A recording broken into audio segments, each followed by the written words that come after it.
भारत के जो सबसे बड़े स्कैम्स हुए हैं ना, उनमें से एक के बारे में सबसे हैरान करने वाली चीज वो 14,000 करोड़ का आंकड़ा नहीं है। सबसे हैरान करने वाली बात यह है कि उसका मास्टरमाइंड नीरव मोदी कभी मुजरिम जैसा लगा ही नहीं। बिल्कुल। और यही यही तो इस पूरे केस का सार है। ये घोटाला कोई बंदूक की नोक पे नहीं हुआ था। ये तो पूरी तरह से परसेप्शन का, साइकोलॉजी का खेल था। हाँ। नीरव मोदी का सबसे बड़ा हथियार था उसका ग्लैमर, उसकी इमेज। तो आज हम इसी इमेज के पीछे की जो सच्चाई है उसे समझने की कोशिश करेंगे। हमारे पास जो स्रोत है वो नीरव मोदी के इसी तिलिस्म की परतें खोलते हैं। कैसे एक आदमी ने अपनी चमक दमक के दम पर पूरे बैंकिंग सिस्टम को सालों तक धोखा दिया। और देखिए, ये सिर्फ एक फाइनेंशियल फ्रॉड की कहानी नहीं है। ये कहानी है कि कैसे ग्लैमर मतलब भरोसे को अंधा कर सकता है, और कैसे कभी-कभी सबसे बड़े खतरे वहीं छिपे होते हैं जहां हम सबसे ज्यादा सुरक्षित महसूस करते हैं। ठीक है, तो शुरू करते हैं उस चीज से जो सबको दिखाई दे रही थी, वो लग्जरी का नकाब। नीरव मोदी की दुनिया सोचकर देखिए। जनीवा, हांगकांग के शानदार ज्वेलरी शो, ऑस्कर के रेड कार्पेट पर केट विंसलेट उसके डिजाइन पहने, वो और हार्पर बाजार के कवर पेज पर उसकी कहानियां, मतलब उसकी पूरी स्ट्रैटेजी थी पहुंच से बाहर दिखना। एक तरह से अछूत दिखना, है ना? हाँ बिल्कुल। और ये सिर्फ दिखावा नहीं था, ये एक सोची समझी, एक स्ट्रैटेजी थी। हाँ, एक मनोवैज्ञानिक रणनीति थी। इस केस में लग्जरी जो है वो भरोसे का शॉर्टकट बन गई। अच्छा। बैंकों और रेगुलेटर्स के दिमाग में एक बहुत आसान सी इक्वेशन बनी। जो ब्रांड इतना बड़ा है, इतना प्रतिष्ठित है, वो भला दिवालिया कैसे हो सकता है? मतलब उसका ब्रांड ही उसकी गारंटी बन गया था। गारंटी से भी बढ़कर ये एक तरह का कवच बन गया था। कवच। एक ऐसा कवच जो न सिर्फ उसे बाहरी जांच से बचाता था, बल्कि बैंक के अंदर के लोगों को सवाल पूछने से भी रोकता था। असल में बैंकों ने नीरव मोदी को लोन नहीं दिया था, उन्होंने उसके ग्लैमर को लोन दिया था। तो ये सिर्फ ग्लैमर का लोन नहीं था, ये तो एक आदत बन गई थी, है ना? ऐसा कुछ जो सालों तक दोहराया गया ताकि वो बिल्कुल सामान्य लगने लगे। आपने बिल्कुल सही नस पकड़ी है, और यही इस घोटाले का सबसे डरावना हिस्सा है। ये कोई कॉम्प्लेक्स हैकिंग या रॉकेट साइंस नहीं थी। नहीं, ये एक रूटीन का घोटाला था, एक ऐसी प्रक्रिया जिसे इतनी बार दोहराया गया कि वो नॉर्मल लगने लगी। इसे थोड़ा और खोलिए, ये रूटीन असल में था क्या? प्रक्रिया अविश्वसनीय रूप से सरल थी। पंजाब नेशनल बैंक की मुंबई में एक ही ब्रांच, ब्रेडी हाउस ब्रांच, एक ही ब्रांच, वहीं कुछ अधिकारी और एक ही तरह के डॉक्यूमेंट्स जिन्हें कहते हैं लेटर्स ऑफ अंडरटेकिंग या एलओयूज। सालों तक यही एलओयूज इसी ब्रांच से इन्हीं अधिकारियों द्वारा जारी किए जाते रहे। कोई बदलाव नहीं, कोई सवाल नहीं। लेकिन ये बात समझ नहीं आती, दोहराव से आराम तो मिलता है, ये तो ठीक है, पर क्या किसी की भी नजर इस पर नहीं पड़ी? देखिए, ये दोनों का मिश्रण था, लापरवाही भी और मिलीभगत भी। इंसान का दिमाग दोहराव को सुरक्षा से जोड़ता है। ये प्रोसीजरल हिप्नोसिस जैसा है, मतलब पीएनबी के कर्मचारी उसी ऑटो पायलट मोड में थे। एलओयू आता था, वो स्टैंप लगाते थे और भेज देते थे। एक मिनट, मतलब वो सोच ही नहीं रहे थे कि वो क्या कर रहे हैं? बिल्कुल नहीं, वो बस एक प्रक्रिया का पालन कर रहे थे। किसी ने ये सवाल नहीं पूछा, हम ये क्यों कर रहे हैं? इन एलओयूज के बदले में सिक्योरिटी कहाँ है? वो बस इसलिए कर रहे थे क्योंकि हमेशा से ऐसे ही होता आया है। एग्जैक्टली। और जब प्रक्रियाएं सिर्फ एक औपचारिकता बन जाती हैं तो पूरा सिस्टम खोखला हो जाता है। सही बात है। अलार्म सिस्टम तो तब काम करेगा ना जब कोई उसे देख रहा हो। यहां तो गार्ड ही सो रहा था, क्योंकि चोर दोस्त बनकर रोज आता था। और इस दोस्ती को, इस आरामदायक माहौल को और मजबूत करने के लिए नीरव मोदी ने अपना सबसे बड़ा दांव खेला, बॉलीवुड। हाँ, और अपनी अरबपति वाली इमेज की ढाल। वो तो थी ही। ये उसकी स्ट्रेटजी का सबसे पब्लिक और सबसे असरदार हिस्सा था।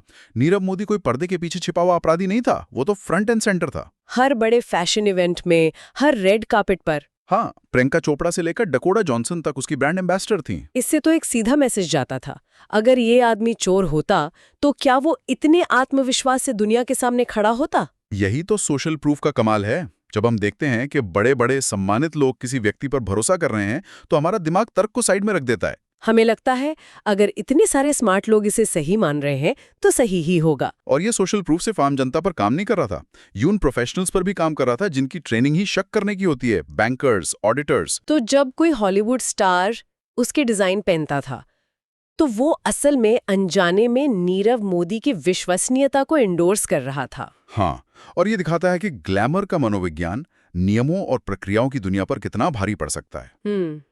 नीरव मोदी ने अपनी पब्लिक इमेज को एक ऐसी ढाल बना लिया था जिसके पीछे उसका पूरा ऑपरेशन आराम से चल रहा था। इस सब में एक और दिलचस्प एंगल है अहंकार का। लेकिन ये वो चिल्लाने वाला दिखावटी अहंकार नहीं था, ये बहुत शांत, बहुत सूक्ष्म था। ये बहुत जरूरी पॉइंट है।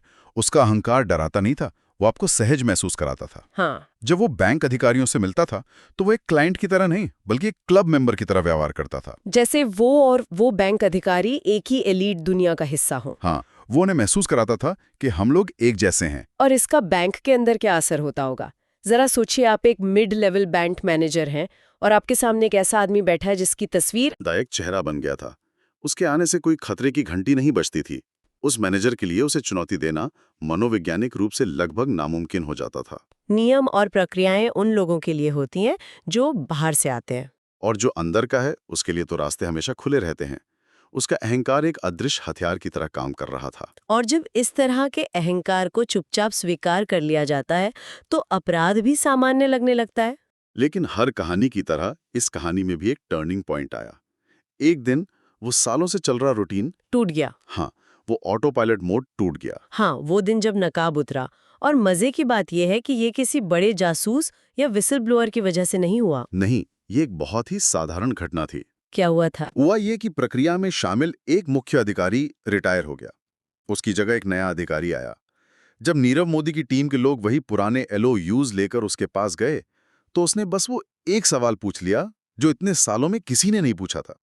कौन सा सवाल? उसने बस नियमों का पालन किया। उसने कहा, इस तरह के लेटर ऑफ अंडरटेकिंग के लिए आपको 100% कैश मार्जिन जमा करना होगा। मतलब नकद गारंटी? हाँ, नीरव मोदी की टीम के पास इसका कोई जवाब नहीं था। वो हकलाने लगे, बहाने बनाने लगे, और बस उसी एक पल में उस नए अधिकारी को समझ आ गया कि कुछ बहुत गड़बड़ है। बिल्कुल, और उस एक सवाल ने पूरे ताश के महल को गिरा दिया। जैसे ही आंतरिक जांच शुरू हुई होगी बैंक के अंदर, तो हड़कंप मच गया होगा। हड़कंप मच गया, और तब जाकर सबसे भयानक सच सामने आया। पता चला कि ये हजारों करोड़ के LOUs कभी बैंक के कोर बैंकिंग सिस्टम यानी CBS में दर्ज ही नहीं किए गए थे।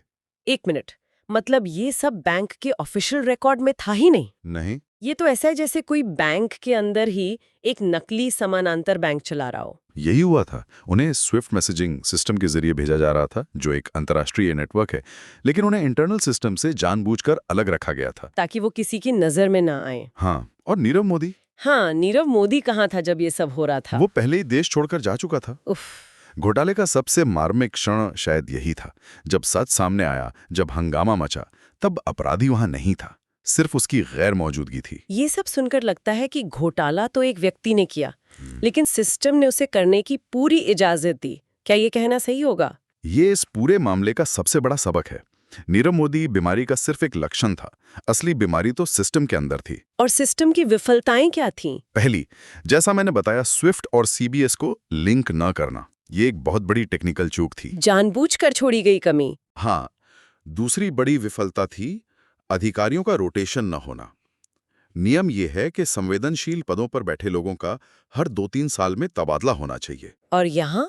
यहाँ एक ही शाखा में एक ही डेस्क पर वही लोग सालों से बैठे थे। इससे एक ऐसा गठजोड़ बन गया था जिसे तोड़ना नामुमकिन था। और तीसरी विफलता? जवाबदेही की पूरी कमी। मतलब कोई क्रॉस चेकिंग थी ही नहीं। हर कोई ये मानकर चल रहा था कि कोई और अपनी जिम्मेदारी निभा रहा होगा। तो नीरव मोदी ने सिस्टम को तोड़ा नहीं, उसने बस उन दरारों का फायदा उठाया जो पहले से मौजूद थीं। उसने सिस्टम की कमजोरियों को पहचाना और उनका इस्तेमाल किया। उसने समझा कि सिस्टम मशीनों से नहीं, लोगों से बना है, और लोग धारणाओं, लालच और ग्लैमर से प्रभावित होते हैं। बिल्कुल। इस पूरी चर्चा को समेटें तो एक बहुत पावरफुल ख्याल दिमाग में आता है। सबसे खतरनाक अपराधी बंदूक नहीं उठाते, वे सूट पहनते हैं। और ये विचार तब और गहरा हो जाता है जब हम समझते हैं कि वैसा करते कैसे हैं। वो सिस्टम को डराते नहीं हैं। नहीं, वे सिस्टम को आरामदायक बना देते हैं। उसे इतना सहज कर देते हैं कि सिस्टम खुद ही अपनी सुरक्षा प्रणालियों को बंद कर देता है। नीरव मोदी ने यही किया। उसने डर नहीं, भरोसा बेचा। उसने धमकी नहीं, ग्लैमर बेचा। और अंत में उसने एक ऐसा माहौल बनाया जहां सवाल पूछना ही गलत लगने लगा था। और ये हमें उस अंतिम सवाल पर छोड़ जाता है जिसे हम अपने श्रोताओं के लिए छोड़ रहे हैं। इस कहानी को सुनकर क्या लगता है? क्या नीरव मोदी ज्यादा चालाक था, या पूरा का पूरा सिस्टम इतना लापरवाह था कि उसने एक साधारण धोखेबाज को चालाक दिखने का मौका दे दिया?